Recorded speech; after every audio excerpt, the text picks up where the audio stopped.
The gardens needed weeding again.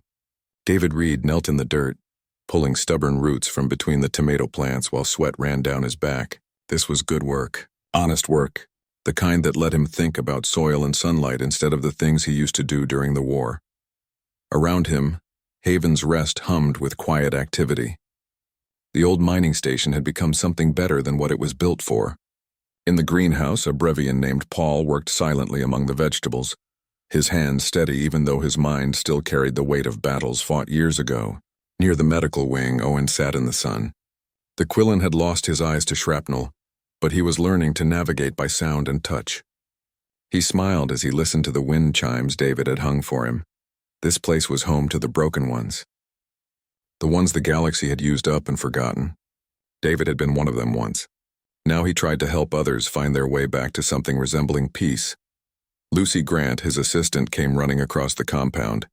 Her boots kicked up red dust from the path. She was young, maybe 25, with dark hair always tied back in a practical bun. She had that look on her face, the one that meant trouble. "David, we have a ship incoming, unscheduled, not responding to standard hails." He stood, brushing dirt from his knees. "Defense systems?" "Showing non-hostile, but..." Lucy hesitated. "It's coming in too fast, like someone running." David felt that old familiar tightness in his chest, the one that came before everything went wrong. He walked quickly toward the landing pad, Lucy beside him. Other residents watched from windows and doorways. They had learned to read his moods.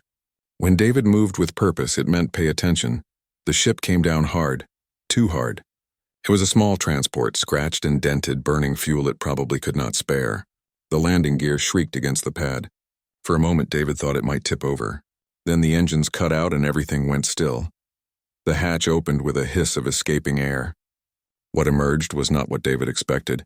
She was massive, easily 4 meters tall, with scales that caught the light in shades of deep green and bronze.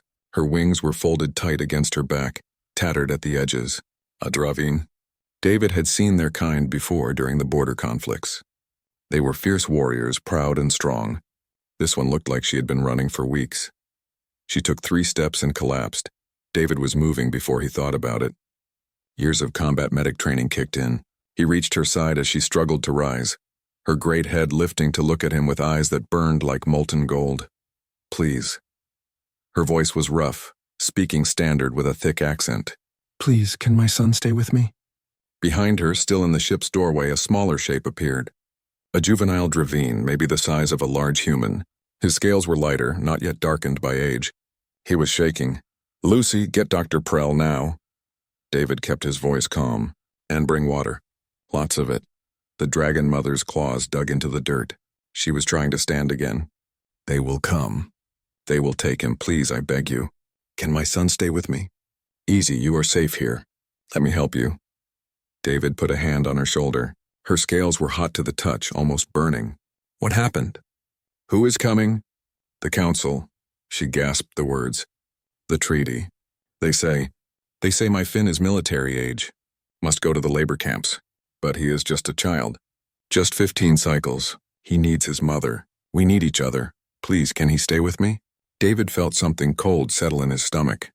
He knew about the Dravine Treaty. Everyone did. The Galactic Council had won the border war and the terms were harsh. All military-age males to labor camps as reparations. But military age was defined by council standards, not Dravine biology. A 15-cycle Dravine was still a juvenile, barely past childhood. Dr. Prell arrived, his gray Orvan features calm as always. He carried his medical kit and moved to examine the dragon mother without hesitation. The doctor rarely spoke, but his hands were gentle as he checked her vital signs. Dehydration, exhaustion, stress damage to her secondary heart. Prell's voice was quiet. "She cannot travel further. She will die if she does." The juvenile Finn made a sound like a wounded animal. He moved closer to his mother, pressing against her side. Lucy stood beside David, her voice low. "If we harbor fugitives, the council will shut us down. You know they will. This sanctuary, everything we built, it will all end." "I know." David watched the dragon mother struggle to breathe. He saw Finn's terror. He remembered other children, other families torn apart by policies that looked good on paper but destroyed lives in practice. Owen appeared, moving carefully with his walking stick. The blind Quillen tilted his head, listening to the scene. "What do you need, David?" "I need to think." "No." Owen's voice was firm. "You already know what you will do. You always do. You just need to accept it." David looked at his small staff, at the residents watching from the buildings, at the trembling dragon child and his dying mother. He thought about the rules and the laws and the consequences. He thought about all the times during the war when he had followed orders and watched people suffer for it. He knelt beside the dragon mother so she could see his face clearly. "You can both stay. No one separates families here. That is my rule. The only rule that matters." Shara, the dragon mother, closed her eyes. Tears ran down her scaled face. "Thank you. Thank you. Dr. Prell, get her to medical. Lucy, prepare one of the large rooms in the east wing. Something big enough for both of them." David stood, his jaw set. "And shut down our transponder." "If anyone asks, we have not seen any Dravine. We have seen nothing." Lucy nodded and ran. Prell helped Shara to her feet, and Finn supported his mother's other side. They moved slowly toward the medical building. David stood on the landing pad and looked at the sky. Somewhere up there, council ships were hunting. Somewhere, orders were being given to find and extract 2 fugitives. He had just painted a target on his sanctuary and everyone in it. Owen touched his arm. "You did the right thing. Maybe, or maybe I just condemned us all. Same thing sometimes." David's communication terminal buzzed in his pocket. He pulled it out and saw the incoming priority message. Council enforcement. They were already looking. Already asking questions. The hunt had begun. The stars had not changed, but everything else had. 3 days passed since Shara and Finn arrived. 3 days of watching the sky and waiting for the hammer to fall. It fell at dawn. The council enforcement shuttle came down clean and professional. No warning shots, no aggressive maneuvers. Just a controlled landing on the same pad where Shara had collapsed. David watched from his office window as 6 figures in gray uniforms emerged. 5 security personnel and 1 commander. Commander Brent Ashford was human, maybe 50 years old, with silver threading through his dark hair. He moved like someone who had spent decades following orders and never questioned why. Behind him, a Krellian officer scanned the compound with cold efficiency. Warrant Officer Nix, according to the rank insignia on his armor. He had that look, the kind that enjoyed enforcing rules. David met them at the landing pad. He had dressed in his old service jacket, the one with his Earth Defense Force medal still pinned to the chest. Reminded them who they were dealing with, Commander Ashford. "Welcome to Haven's Rest." David kept his voice neutral. "Mr. Reed." Ashford did not offer to shake hands. "We are tracking 2 Dravine fugitives. Female adult and male juvenile. Our scans indicate their ship landed here 72 hours ago." "Where are they?" "I see a lot of ships come through here, Commander. This is a sanctuary. We get refugees from all over." Nick stepped forward. His voice was sharp. "Do not play games. We have direct evidence. Surrender the fugitives now or face charges of harboring criminals." David looked at the Krellian, looked at those cold insect eyes and saw no mercy there. "This facility operates under interstellar humanitarian law. You want to search my residence, you need proper authorization. More than just a warrant for 2 people. You need permission to enter a protected medical facility." Ashford's jaw tightened. "Show us around voluntarily, prove you have nothing to hide." It was not a request. David nodded slowly. "Fine, but you respect my people. They are here healing. You treat them like criminals. We are done talking." The tour started in the greenhouse. Paul was there, his hands in the soil, working with tomatoes. He looked up as they entered, his face blank. The Brevian had not spoken above a whisper in 6 months. Trauma from the war had stolen his voice. "This is Paul. He grows our food. Keeps us fed." David watched Ashford examining the plants, looking for hidden compartments or secret doors. He watched his entire unit get vaporized by orbital strike. Took him 3 days to dig himself out. Now he grows things instead of destroying them. Ashford said nothing, but something flickered in his expression. Just for a moment, they moved through the medical wing. Dr. Prell was treating a Quillen with nerve damage. The patient flinched when Nix got too close. "Easy." Prell's voice was quiet but firm. "He has trauma. Sudden movements trigger panic attacks. We are not here for him." Nix moved toward the restricted areas. "What is behind those doors?" "Storage. Medical supplies. Private patient rooms. Lucy appeared from the office carrying a data pad. Here is our documentation. Every room listed. Every resident accounted for. If you want to search patient rooms, you need additional warrants that specifically authorize forced medical privacy violations, which you do not have. She handed the pad to Ashford. He scrolled through it, frowning. The documentation was perfect. David had made sure of that. Nix was not satisfied. There are sections of this facility not listed here. The Eastern Wing. Storage Bay 7. What is in there? Old mining equipment. Broken machinery.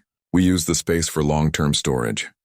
David kept his face calm. Behind those doors, Shara and Finn were hiding. If they broke in, everything ended. We need to see it. No.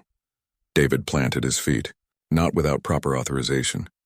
This is a humanitarian facility. Protected space. You want to violate that, you get the paperwork. Until then, my residents have rights. Nix moved forward. For a second, David thought the Krellian might try to push past him. Then Ashford spoke. Stand down, warrant officer. Sir, they are clearly hiding. I said stand down. Ashford looked at David for a long moment. We will return with proper authorization. You have bought yourself 3 days, Mr. Reed. After that, we come back with full search rights. If they are here, we will find them. They left the same way they came. Professional. Controlled. But David could feel Nix's anger radiating like heat. After the shuttle lifted off, Lucy let out a breath she had been holding. That was too close. It will get closer. David turned back toward the compound. 3 days. Then they come back with legal authority to search everywhere. Owen was waiting in the common room, his head tilted in that listening way. They bought your story? Ashford did. Maybe. Nix thinks we are lying. David sat down heavily. We need a plan. I cannot fight the council legally. Cannot run. So what do I do? Dr. Prell entered, his expression grave. I spoke with Commander Ashford privately. While you were showing the others the greenhouse, everyone turned to look at him. Prell rarely initiated conversation. I told him my story. About being a prisoner during the Orvan Wars. About how they separated families in the camps. Put parents in one facility, children in another. Said it was more efficient, more manageable. Prell's voice was steady, but his hands shook. I watched juveniles die from separation trauma. Watched parents lose their minds. It served no purpose except cruelty. What did he say? Lucy asked. Nothing. But I saw his face. He has lost someone. I know that look. He carries grief. David stood and walked to the window. Shara and Finn were in the medical wing now, under Prell's care. The Dragon Mother was recovering, but slowly. The stress was killing her, and Finn had not left her side since they arrived. We cannot hide them forever. David spoke quietly. 3 days from now, Ashford comes back with authorization. He searches this place top to bottom. He finds them. They get taken. Finn goes to a labor camp and dies slowly from separation. Shara lives with that knowledge. And I lose this sanctuary. Probably spend time in prison and accomplish nothing. So what do we do? Lucy's voice was small. David thought about it. About all the battles he had fought during the war. About the times rules and regulations got people killed. About the promises he made to himself when he started this sanctuary. No more watching families get destroyed. No more following orders that serve no one. We make them care. He turned to face his small team. The council can hide behind laws. Can say they are just enforcing treaties. But the galaxy is watching. If they see what they are really doing, if they see a mother and child being torn apart, maybe they care. Maybe enough of them care that the council has to listen. You want to broadcast this? Owen sounded uncertain. Expose Shara and Finn to the whole galaxy? I want to show the galaxy what their laws actually mean. Not policy papers. Not treaty language. Real people. A real family. David pulled out his communication terminal. We go public. Tell Shara's story. Show them what the council is planning to do. Force them to make this decision in front of billions of witnesses. That is dangerous, Prell said. For you. For all of us. Everything worth doing is dangerous. David looked at each of them. I need you to choose. Stay and help or leave while you can. I will not blame anyone who walks away. Lucy straightened her shoulders. I am staying. As am I. Prell nodded. Owen smiled. You think I came this far to abandon ship now? Paul appeared in the doorway. He did not speak. He never did. But he nodded once firmly. David felt something warm in his chest. Pride, maybe, or just gratitude. All right. We have 3 days to prepare. Lucy, start documenting everything. Every interaction with the council. Every detail of Shara's case. Make it airtight. He turned to Prell. Keep them healthy. Both of them. We need Shara able to speak when the time comes. And you? Owen asked. I am going to write a message the galaxy cannot ignore. That night, while Haven's Rest slept, David sat at his terminal. He thought about what to say, how to make people understand. Then he started typing. The words came easier than he expected. Truth usually did. Somewhere above in the dark between stars, council ships were moving. Orders were being processed. Paperwork was being filed. The machine was turning, slow and inexorable. David hit send. The message went out to every civilian network he could access. Within minutes, it would reach thousands of worlds. Within hours, millions of people would see it. He had just declared war on the Galactic Council. Not with weapons, with words and witnesses. Finn appeared in the doorway, his young face worried. Someone is coming. I hear many ships, David stood. Through the window, he saw lights in the sky. Descending fast, 3 days, Ashford had said. But it seemed the council was not waiting anymore. Ships surrounded Haven's Rest like predators circling wounded prey. 7 council enforcement vessels, their weapon systems powered but not locked on target, not yet. The message was clear enough without firing a shot. David stood on the landing pad as Ashford's shuttle touched down for the second time. The commander emerged alone this time, no security team behind him. He walked across the pad with measured steps, his face unreadable. You sent the broadcast. Not a question. A statement, I did. David did not apologize. You have no idea what you have started. Ashford stopped a few meters away. The council chamber is in chaos. 3 member worlds have called emergency sessions. The human government on Earth is threatening to pull support from council operations. Do you understand what you have done? I understand I told the truth. David kept his voice steady. The galaxy needed to see what their laws actually do. Now they see. Ashford was quiet for a moment. When he spoke again, his voice was lower. I have new orders. Extract the fugitives by any means necessary. The council wants this situation resolved before it spreads further. You going to shoot your way through civilians to do it? David gestured toward the compound. During the night, something unexpected had happened. People had come.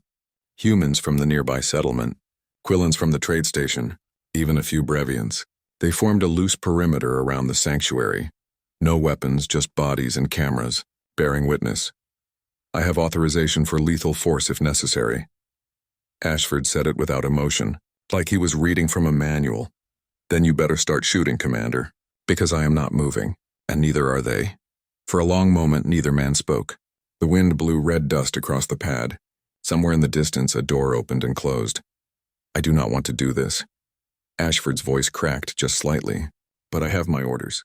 Orders? David shook his head. You know what I learned during the war, Commander?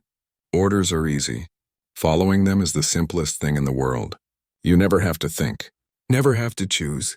Just do what you are told and let someone else carry the weight. He paused. But some orders should not be followed. Some orders make you less than you could be. You think I have not questioned this? Ashford's control slipped. You think I enjoy tearing families apart? But someone has to maintain order.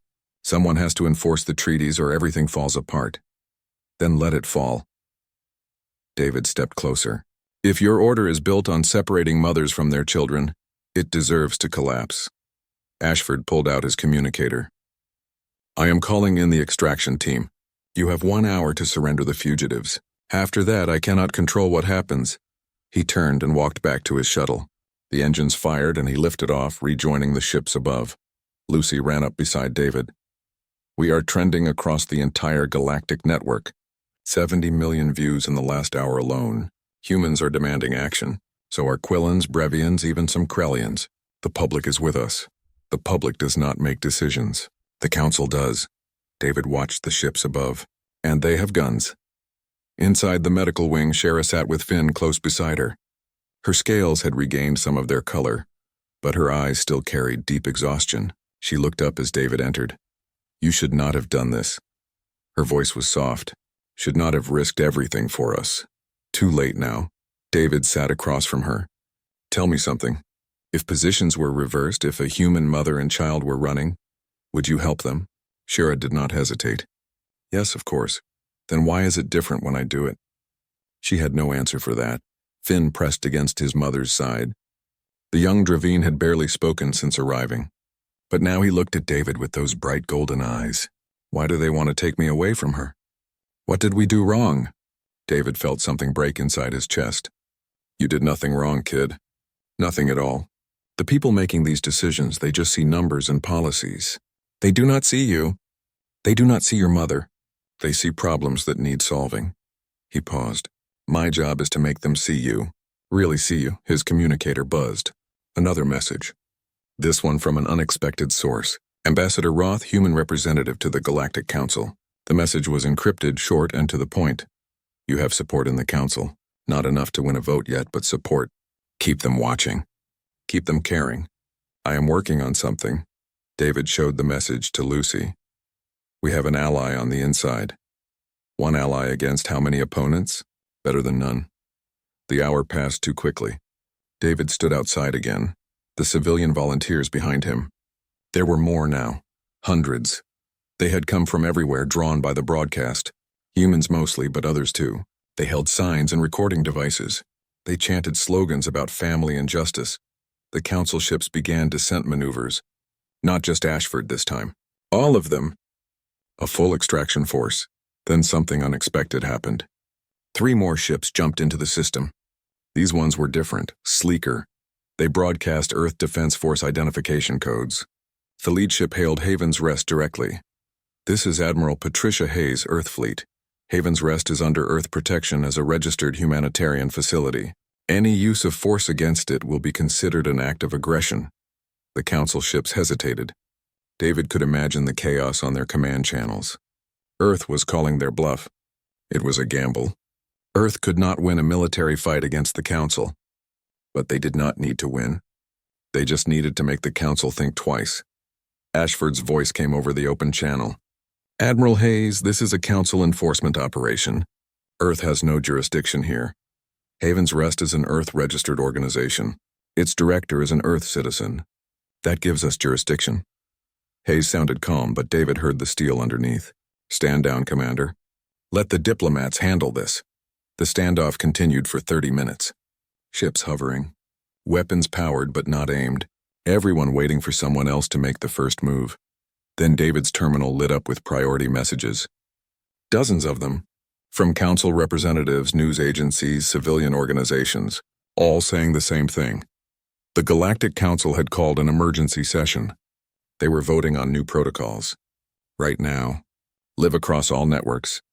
Lucy pulled up the broadcast on a portable screen. The council chamber appeared, filled with representatives from hundreds of worlds. Chaos, shouting, arguments in a dozen languages. A Dravine elder stood at the speaker's platform. His scales were pale with age, his wings tattered. He spoke slowly, his voice carrying weight. My name is Elder Roth. My grandson is in a council labor camp. He is 14 cycles old. They took him from his mother 6 months ago. She died 3 months later. He is dying now. Slowly. Because we Dravine bond with our mothers in ways your science cannot measure. Break that bond too early and we break. He paused. The council won your war. We accept that. We will pay your reparations, all of it. But to destroy our children serves no purpose. It is not justice. It is not order. It is cruelty wearing the mask of law. The chamber went silent. Then another representative stood. Then another. Species David had never heard of. All with their own stories of families torn apart by treaty requirements that looked good on paper, but destroyed lives in practice. The vote was called. It took an hour to tally. The margin was narrow, but it was enough. Emergency family exception protocols. Juvenile dependents could remain with primary caregivers regardless of treaty obligations. Existing cases would be reviewed immediately. The council ships began withdrawing. Ashford's voice came over the channel one last time. You won, Mr. Reed, for now.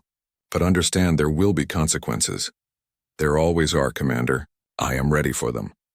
As the ships disappeared into the black, the civilians erupted in cheers. Shara came outside with Finn, both of them watching the sky. Tears ran down her scaled face. Is it over? Finn asked. Can we stay together? David wanted to say yes, wanted to promise it was finished. But he had been a soldier too long to believe in easy endings. For now, kid. For now.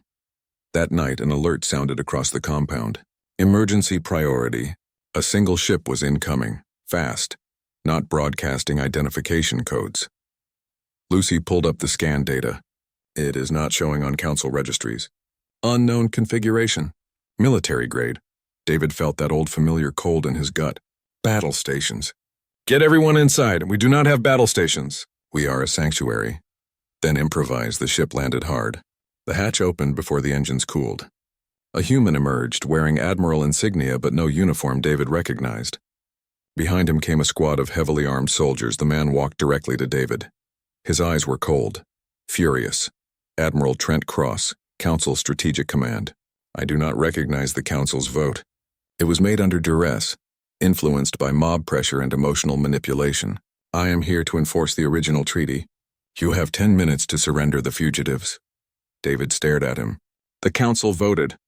You do not get to override that because you disagree. Watch me. Cross gestured to his team. Find them. Extract them. Use whatever force necessary. The soldiers moved forward. David stepped into their path. Behind him, the civilian volunteers moved to block the sanctuary entrance. Cross smiled. It was not a kind smile. You just made your last mistake, Mr. Reed. Now we do this the hard way. Blood always looked the same no matter what color the sky. David had learned that during the war. Now, watching Cross's soldiers advance with weapons raised, he wondered if he was about to learn it again. The first soldier reached the line of civilians. A young human woman, maybe 20, with a camera in one hand and fear in her eyes. She did not move. The soldier tried to push past her. She locked arms with the person beside her. Then the person beside them. A human chain of bodies refusing to break. Clear them out. Cross's voice was flat. Non-lethal force authorized. The soldier activated a shock baton. The woman screamed as electricity coursed through her. She fell. Her camera hit the ground, still recording, still broadcasting to millions of viewers across the galaxy. David moved before thinking. Old combat instincts taking over. He grabbed the soldier's arm, twisted, and put him on the ground in 3 seconds. The baton clattered away. You want them? You go through me first. David stood over the fallen soldier, his body positioned between Cross and the civilians. More soldiers moved forward. Then something unexpected happened. The other civilians did not run. They moved closer, forming tighter ranks. Owen was there, his blind eyes seeing nothing but his hands locked with the human woman on one side and Paul on the other. The Bravian had left his garden for this, for them.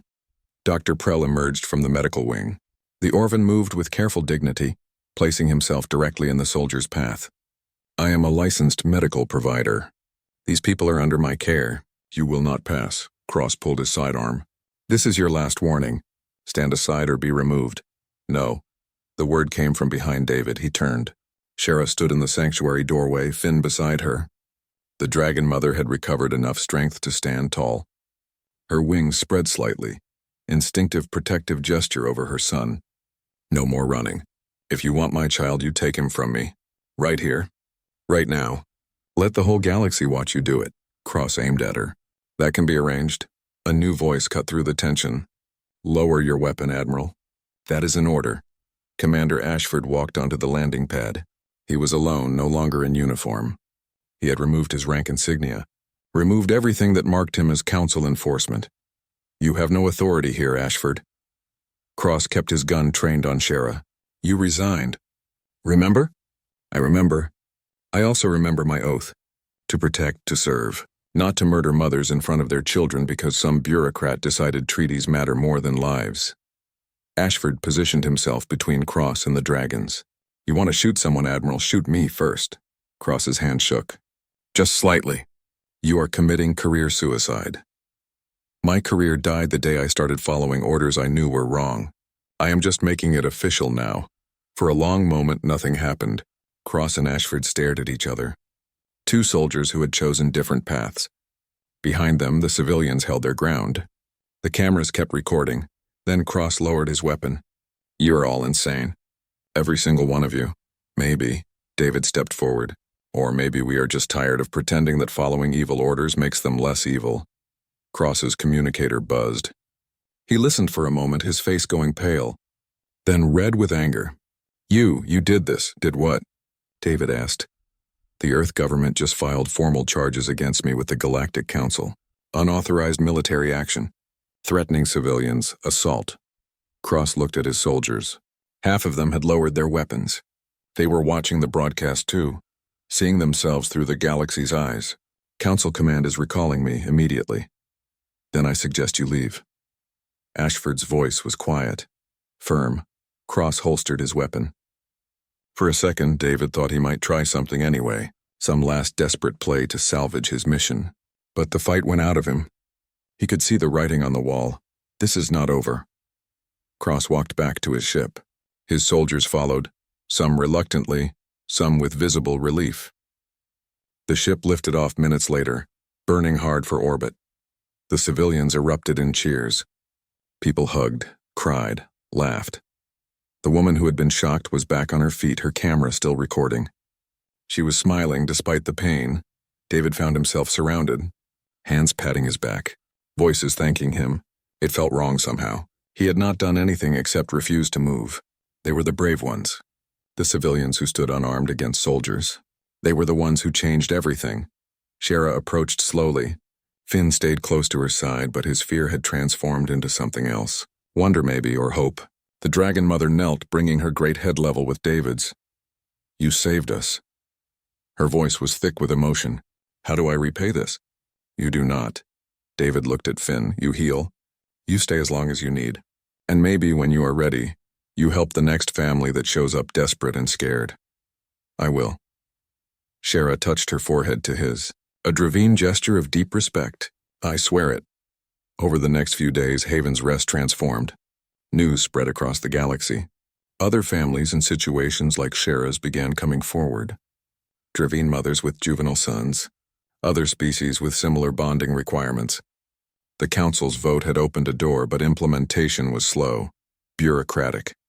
People were still suffering while paperwork processed. So they came to Haven's Rest, and David took them in. All of them. The sanctuary expanded rapidly. Volunteers arrived to help. Donations poured in from dozens of worlds. Humans led the effort, but they were not alone.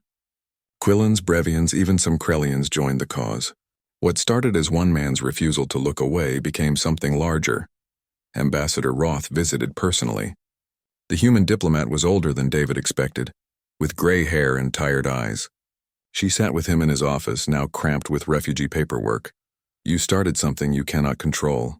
She said it without accusation. Simple fact, I know. Good, she smiled. Because I need you to keep going.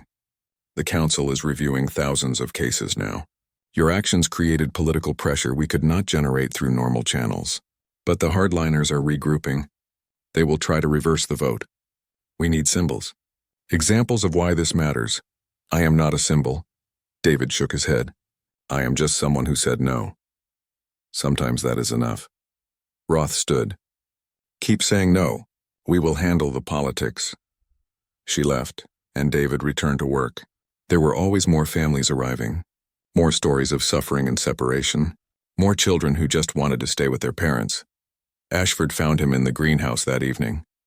The former commander had been staying at the sanctuary, helping where he could. He was quieter now, less certain of himself, like a man rebuilding from foundations that had cracked. You ever regret it? Ashford asked. Taking them in. Starting all this, David thought about it, about the consequences, the attention, the constant work, the fact that he could never go back to the quiet life he had before. No. He pulled a weed from between tomato plants. I regret all the times I did not do this. All the times I followed orders and watched people suffer. This is the first thing I have done in years that feels right. Ashford nodded slowly. I had a daughter, Sarah. She died during the evacuation of Kepler Station. Council transport never came for her sector. They said it was not strategically important. Abandoned 12,000 civilians to save a military installation. His voice was flat, empty. I have spent the last 5 years following council orders, thinking that structure and discipline would make it mean something, make her death count for something. And now, Now I think I was just afraid to admit that sometimes the people giving orders are wrong. That following them made me complicit. Ashford looked at David. How do you live with that? By doing better going forward. Nothing else you can do. They worked in silence for a while. Two soldiers trying to grow something instead of destroying things. That night, David stood on the landing pad and watched the stars. Ships moved up there. Trade vessels and transport barges and passenger liners. The galaxy continuing its business. But something had changed. Something small but important. Lucy joined him. We got word from the council. They are establishing formal review processes for all treaty-related family separations. Using our case as the template. It is going to take time, but they are actually doing it. How many families? Thousands. Maybe tens of thousands. David felt the weight of that. All those people. All those children who might get to stay with their parents because he refused to move from a landing pad. You did good, Lucy said quietly. We did good. All of us. Inside the sanctuary, Finn laughed. Actually laughed. The sound was strange, draconic, but unmistakably joyful. He was playing with other children now. Refugee kids from a dozen species finding moments of happiness amid the chaos. Shara watched them from the doorway.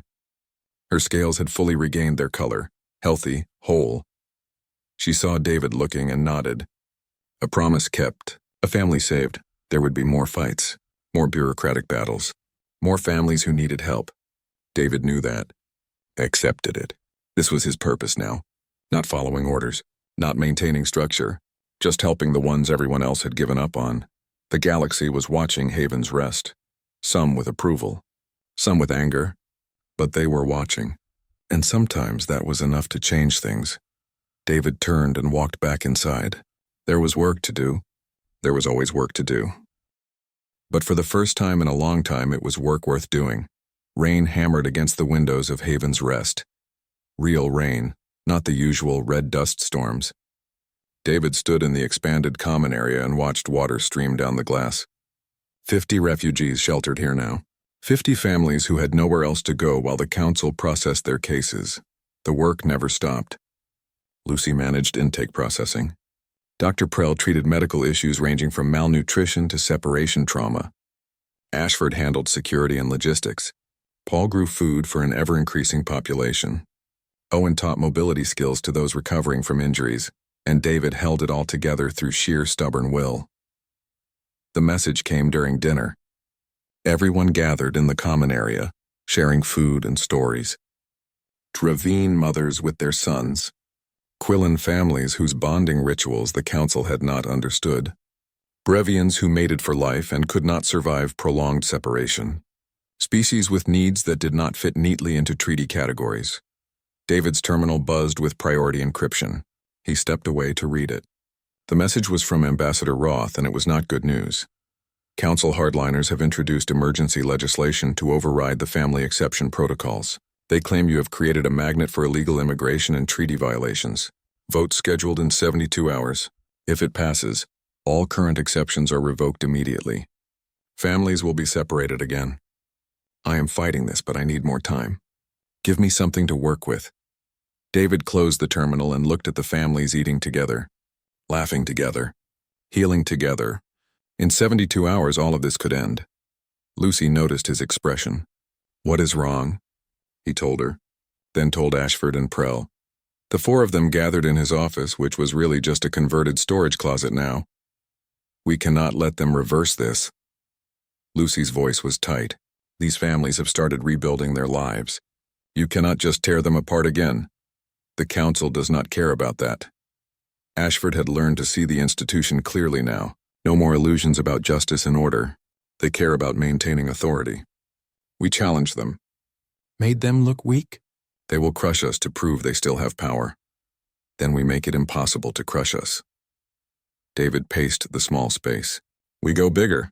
Make so much noise they cannot ignore it. How? Prell asked. David thought about it. About all the families sheltering here. About their stories. About what the galaxy needed to see. We bring them to the council. Not just messages and broadcasts. Real people. Real families. We make the council members look these people in the eyes while they vote to destroy them. That is insane, Ashford said. You cannot just show up at council headquarters with 50 refugees. Security will never allow it. Then we do not ask permission. David pulled up a star chart. The vote is in 72 hours. Council headquarters is 4 days away by commercial transport. But if we use the old mining hauler in Bay 3, push the engines, we can make it in 60 hours.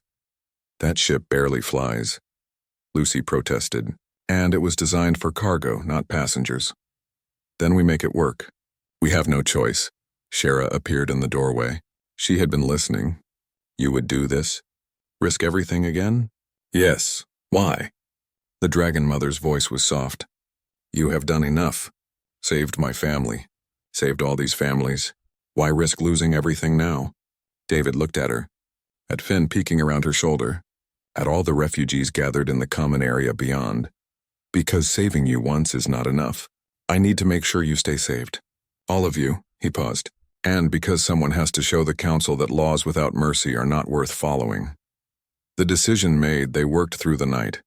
The mining hauler was old, designed to carry ore from asteroid fields. But it was big and it had functional life support. Barely, Paul and Ashford worked on the engines. Lucy coordinated supplies. Prell prepared medical equipment for the journey. David spoke with each family, explaining the plan, asking who wanted to come. Everyone volunteered.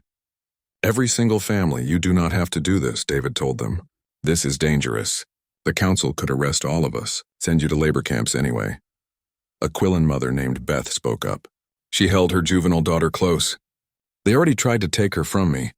Already told me our bonding ritual was not recognized under treaty law. You gave us a chance to stay together. If there is even a small possibility we can keep that, I will take the risk. Others echoed her. They would rather risk everything than lose each other again. The hauler launched at dawn. 50 refugees, 5 crew, 1 ancient ship held together with determination and prayer. The engines rattled. The life support wheezed. But they flew. David broadcast their departure. Told the galaxy where they were going and why. Within hours, the news networks picked it up. The council could not hide this or make it disappear quietly. The journey was hard. The hauler was not designed for comfort. People slept in cargo holds on makeshift bedding. Meals were ration packs and recycled water. Children cried. Adults worried. But they kept going. Halfway through the second day, council ships intercepted them. 3 enforcers, weapons locked on target. Commander Ashford's replacement hailed them. Unregistered vessel, you are in violation of about 40 different flight regulations. Power down and prepare to be boarded. David took the communication. Negative. We are exercising our right to petition the council directly. Humanitarian mission. You cannot stop us, we can and will. Stand down or be disabled. Then something happened that David had not expected. Other ships appeared. Dozens of them. Civilian vessels from a dozen worlds. They formed a protective screen around the hauler. A human freighter captain hailed the enforcers. You want to shoot down refugees flying to plead their case, you go through us first. Let the galaxy watch you do it. The enforcers hesitated. More ships kept arriving. A Quillen passenger liner, Brevian traders, even a few Krellian independents who disagreed with their government's hardline position. They surrounded the hauler like a protective swarm. The enforcers backed off. They followed, but they did not interfere. The hauler limped into council space 12 hours before the vote. David had timed it perfectly. Too late for the council to delay or relocate. Too public to sweep under regulations. They docked at a civilian port near council headquarters. Security tried to stop them from entering the building. David had expected that. So had the 1,000 protesters who showed up outside. Humans mostly, but others too. They formed a corridor from the port to the council entrance. Let them through, the crowd chanted. Let them be heard. Lucy handed David a data chip. Every family story, documented, verified medical evidence. Legal arguments. Everything we could compile. You did good work. We all did. The security forces had a choice. Use violence against refugees and peaceful protesters in front of the entire galaxy, or step aside. They chose to step aside. David led the families through the corridor. 50 refugees walking through crowds of supporters. Cameras everywhere. The galaxy watching. They reached the council chamber doors. A human security officer, young and uncertain, blocked their path. Sir, you cannot enter. Council is in session. I know. That is why we are here. I have orders. Your orders are wrong. David kept his voice gentle, and you know it. You have been watching this whole situation. You know what the council is about to do. So the question is, do you follow those orders or do you let us make our case? The officer looked at the families, at the children, at the cameras, at everything his choice would mean. He stepped aside. I am going to regret this. Maybe, but you will regret the alternative more. David pushed the doors open. The council chamber fell silent as 50 refugees entered. Representatives from hundreds of worlds stared in shock. This had never happened before. The council chamber was sacred space. Unauthorized entry was unthinkable. David walked to the center floor, Shara beside him, Finn and the other children following. The council speaker, a Brevian elder, found his voice. This is outrageous. Security, remove these people immediately. No. David's voice carried across the chamber. You want to vote on whether these families deserve to stay together? You do it while looking at them. No more hiding behind procedure and policy. These are real people. Real children. You vote to separate them, you do it while they watch. Ambassador Roth stood. I move that these refugees be permitted to address the council before the vote. Seconded. Another representative. Then another. The speaker looked around. Saw the cameras. Saw the galaxy watching. 5 minutes. You have 5 minutes to make your case. David handed the data chip to Lucy. She loaded it onto the chamber's central display. Images and videos appeared. Dravine juveniles dying slowly in labor camps from separation trauma. Quillen families whose bonding rituals left them psychologically shattered when torn apart. Brevian mates who stopped eating, stopped living when separated. Medical data, psychological studies, evidence that these separations served no purpose except cruelty. That they violated the Council's own humanitarian principles. That the treaties could be satisfied without destroying families. Then Shara spoke. Her standard was better now, clearer. My name is Shara. This is my son Finn. We are Dravine. We lost the war. We accept that. We will pay the price for that. But my son is 15 cycles old, still a child. When you separate us, you kill us both slowly, painfully. I ask you, is that justice? Is that the council you want to be? Finn stepped forward, small for his age, scared but brave. Please do not take my mother from me. I need her. She needs me. We did nothing wrong except be born Dravine. The chamber was silent. Every representative watching. Every camera recording. The speaker cleared his throat. Thank you for your testimony. Now if you would please, we are not leaving, David said. You vote with us here. Let the galaxy see your choice. You are interfering with council proceedings. Good. Interfere with my family, I interfere with your proceedings. The vote was called. Representatives cast their decisions while 50 refugees watched. Some voted quickly. Some hesitated. Some could not meet the children's eyes. The tally appeared on the central display. The emergency legislation failed. By 3 votes, just 3, the family exception protocols remained in effect. Grass grew where red dust used to blow. 6 months after the council vote, Haven's Rest had transformed again. The mining station was gone, replaced by proper buildings, dormitories, medical facilities. Schools for the refugee children. Gardens everywhere, because Paul insisted that growing things helped people heal. David walked through the compound in early morning light. Shara worked in the kitchen now, preparing breakfast for 70 residents.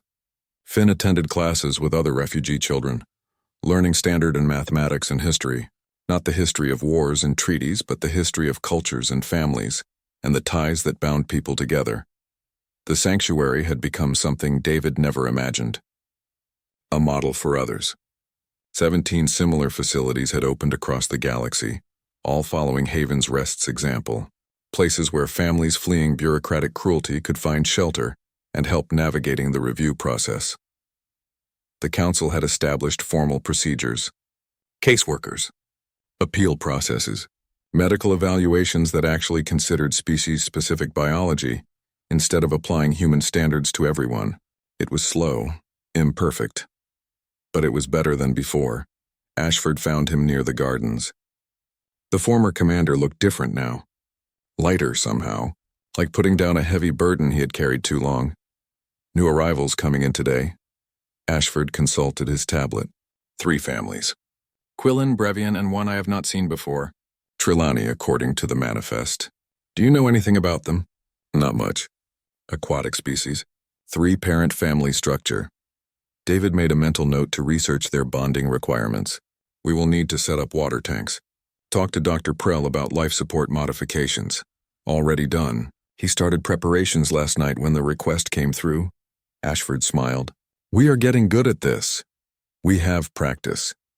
Lucy emerged from the administration building carrying a stack of paperwork that looked ready to collapse. David, you need to see these. Applications from people wanting to volunteer. 53 new ones this week.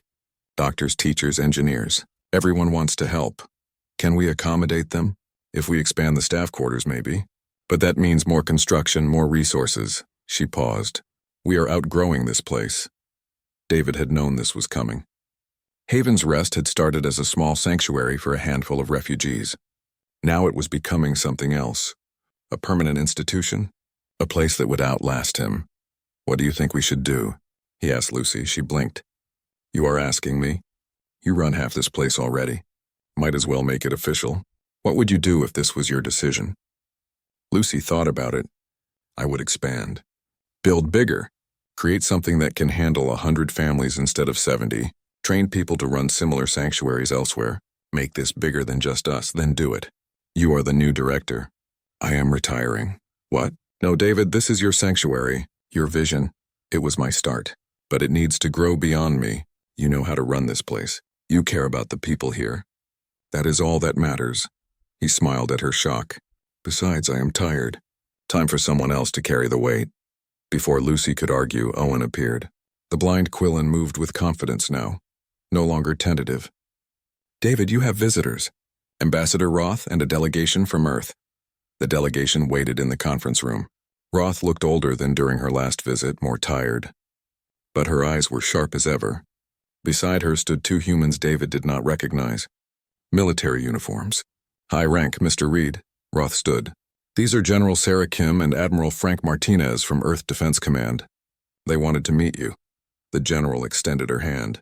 We have been following your work, Mr. Reed. Impressive does not begin to cover it. You changed galactic policy with a mining hauler and 50 refugees. That takes vision. Or stubbornness. David shook her hand. What can I do for Earth Defense Command? We want to expand what you started. Martinez pulled up a holographic display. The Council's new family protocols are working, but implementation is scattered. Some regions have good support systems. Others have nothing. We want to establish a network of sanctuaries across Council space. Standardized procedures. Trained staff. Proper resources. That is a big project. Which is why we want you to lead it, Kim said. Coordinate the network. Train directors for new facilities. Serve as public face for the program. You have the credibility. People trust you. David looked at Roth. This is your doing. Partially. But the idea has support across multiple governments. Not just Earth. Quillen Federation, Brevian Assembly, even some progressive Krellian factions. Everyone wants this to succeed. She leaned forward. You proved that compassion can challenge systems. Now we need to institutionalize that compassion. Make it permanent. I just told Lucy she was the new director because I am tired of running things.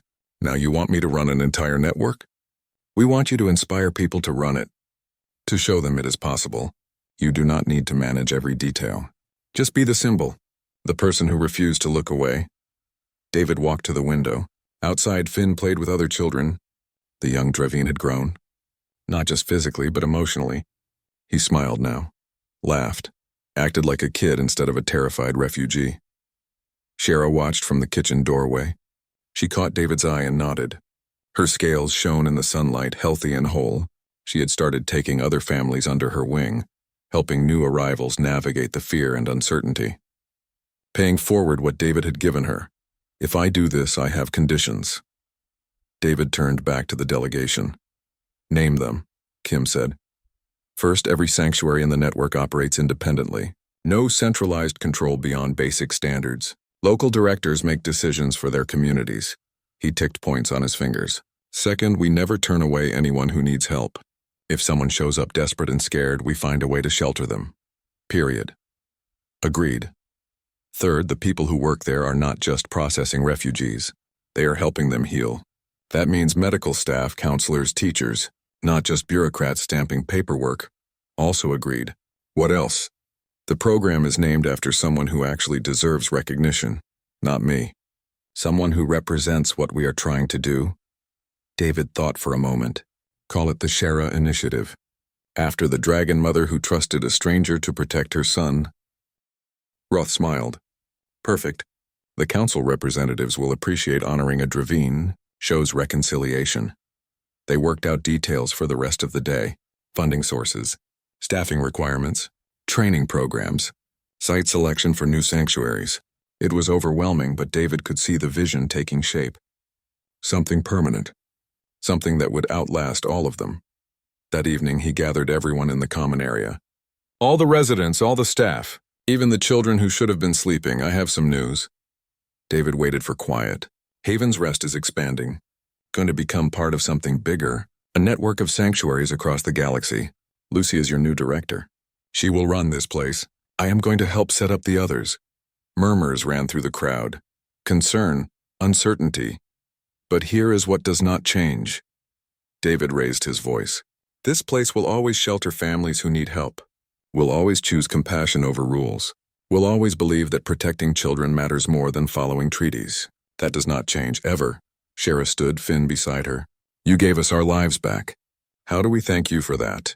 By doing the same for others. Help the families who come after you. Teach them what you learned. Show them they are not alone. David looked around the room. That is what this place is. Not just a sanctuary, a community. People who understand suffering and choose to end it for others. The residents applauded. Not loudly or dramatically, just a quiet acknowledgement. They understood. Later, David stood on the landing pad, the same spot where Shara had collapsed 6 months ago. The place where everything changed. Ashford joined him. You really leaving? For a while. Need to get the other sanctuaries established. But I will come back. This is home now. It is it not? Ashford looked at the compound. Funny. I spent 20 years in the military, another 5 in council enforcement. Never felt like I belonged anywhere. Then I show up at a refugee sanctuary and suddenly I am home. You found your purpose. Took a while, but you got there. We both did. They stood in comfortable silence. Above, ships moved through the night sky. Somewhere out there, families were fleeing, running from policies that did not see them as people, looking for shelter, and now there were places to find it. Not just Haven's Rest, but others. A network of light in the darkness. David's communicator buzzed.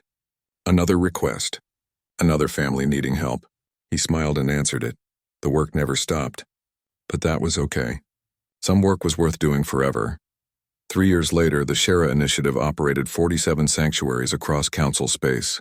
They had helped thousands of families, saved countless children from separation, changed how the galaxy thought about refugees and compassion and the responsibilities of civilization.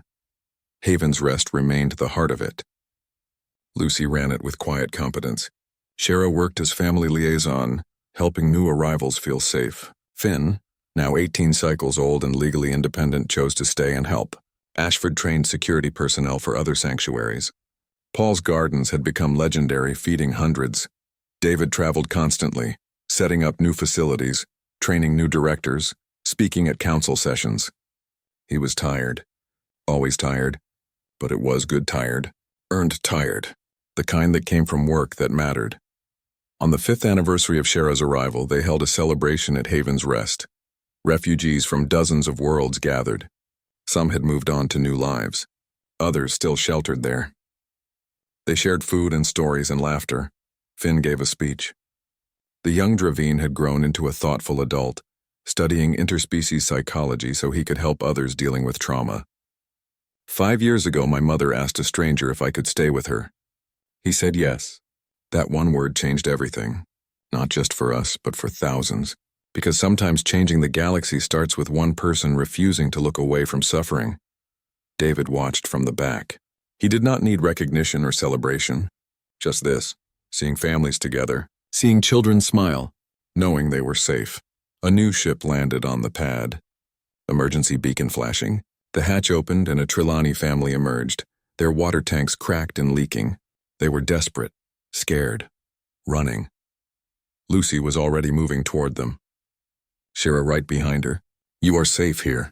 Whatever you fled from, you are safe. Can you tell us what you need? The Trelawney mother's translator crackled.